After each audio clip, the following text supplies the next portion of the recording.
Halo guys, balik lagi di YouTube channel aku, Ilza Yuriska. Nah, video kali ini aku bakalan membahas tentang jaringan tumbuhan.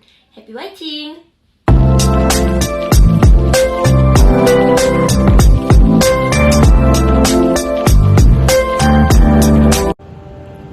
Assalamualaikum warahmatullahi wabarakatuh. Perkenalkan, nama saya Ilza Yuriska. Saya dari kelas 02 dengan NPM 19061030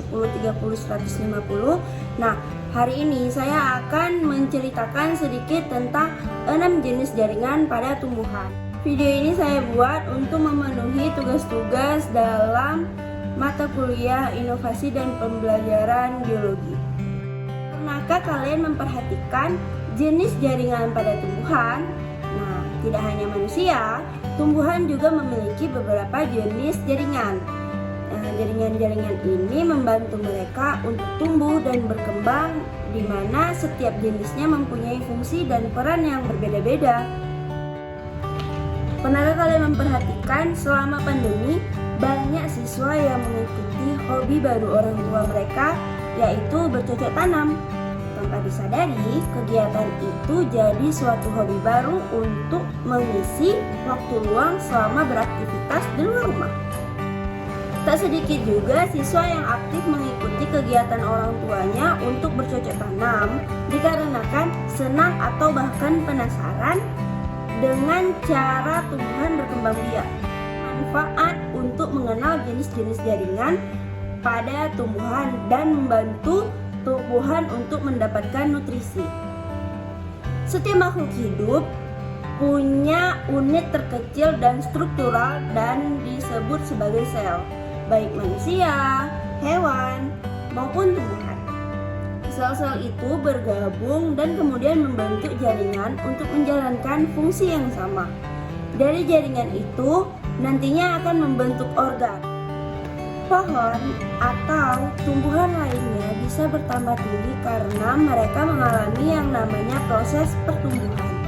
Proses pertumbuhan terjadi saat adanya pertambahan jumlah sel yang menyebabkan tinggi, volume, dan massa tubuh tumbuhan berubah. Nah, sel-sel yang sama akhirnya membentuk jaringan tumbuhan. Yang pertama itu ada jaringan meristem. Jaringan meristem disebut juga sebagai jaringan muda. Nah, jaringan muda berasal dari sel-sel yang sifatnya meristematik atau aktif membelah. Jaringan meristem sendiri dibagi ke dalam dua jenis, yaitu meristem primer dan meristem sekunder. Nah, meristem primer ini berfungsi untuk pertumbuhan primer. Contohnya pertumbuhan panjang akar dan batang pada tumbuhan. Karena itu, pertumbuhan jaringan meristem primer ada di bagian ujung tumbuhan seperti pucuk dan akar. Ada dua jenis meristem primer, yaitu meristem apikal. Nah, pertumbuhannya itu panjang ke atas dan bawah. Kemudian ada meristem interkalar, yaitu pertumbuhan panjang pada cabang lateral. Kemudian ada meristem sekunder. Meristem sekunder ini berperan untuk perkembangan besar diameter dari batang. Kemudian ada jaringan permanen atau jaringan dewasa. Jaringan meristem atau jaringan muda akan berdiferensiasi menjadi jaringan permanen atau jaringan dewasa. Jaringan permanen ini sudah memiliki fungsi khusus. Nah, berdasarkan fungsinya, jaringan permanen ini dibedakan menjadi beberapa macam. Yang pertama ada jaringan epidermis atau jaringan pelindung. Jaringan epidermis adalah jaringan terluar tumbuhan yang berfungsi untuk melindungi jaringan di bawahnya seperti daun, batang, dan akar. Nah, jaringan ini terdiri dari 1 sampai 2 baris sel. Selnya tersusun rapat, dinding selnya tipis dan tidak memiliki kloroplas. Nah, lebih detailnya, jaringan epidermis memiliki fungsi yang pertama itu melindungi tubuh tumbuhan dari gangguan mekanik, patogen, atau kehilangan air dan nutrisi lainnya. Kemudian ada sekresi getah.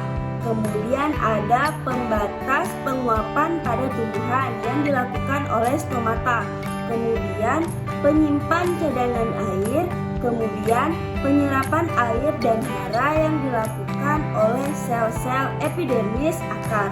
Kemudian yang terakhir adalah tempat difusi oksigen dan karbon dioksida yang dilakukan oleh sel-sel epidermis daun yang bermodifikasi menjadi stomata. Nah, yang kedua ada jaringan parenkim. Jaringan parenkim memiliki ciri sel berbentuk polihedral, dinding sel tipis, dan ada ruang antar sel yang besar. Fungsi dari jaringan ini adalah sebagai pengisi tubuh tumbuhan. Ada beberapa jenis jaringan parenkim lain, yaitu aerenkim sebagai berfungsi untuk menyimpan udara. Kemudian ada korenkim bisa melakukan fotosintesis. Kemudian ada parenkim penimbun, yaitu penyimpan cadangan makanan. Kemudian ada parenkim air sebagai penyimpan air, dan parenkim asimilasi sebagai pembuat zat makanan. Dan ada jaringan penyokong atau jaringan penguat. Jaringan penyokong ini dibagi ke dalam dua jenis, yaitu kolenkim dan sklerenkim. Kolenkim memiliki ciri-ciri terjadi penebalan tidak merata pada dinding sel berupa sel hidup dan tidak ada ruang antar sel. Kemudian ada sklerenkim, adalah jaringan penyokong yang terjadi penebalan di dinding sel, umumnya berupa sel mati dan tidak ada nukleus serta sitoplasma. Yang keempat ada jaringan pembuluh. Jaringan pembuluh ini dibagi menjadi jaringan xilem dan jaringan phloem. Jaringan xilem adalah jaringan yang tidak memiliki sekat antar sel dan dinding selnya tipis mengandung lignin. Nah, fungsi dari jaringan ini untuk mengangkut air dan mineral dari akar ke seluruh tubuh tumbuhan. Nah, jaringan xilem terdiri dari trakea, trakeit, parenkim xilem, dan serat xilem. Kemudian ada phloem, berupa sel hidup yang berfungsi mengangkut hasil fotosintesis. Jaringan ini terdiri dari sel tapis, sel pendamping, kemudian ada parenkim phloem dan serat phloem. Terakhir adalah jaringan gabus. Nah, jaringan gabus ini terbentuk saat jaringan epidermis rusak dan dia berfungsi untuk menutupi dan melindungi bagian dari dalam tubuh tumbuhan.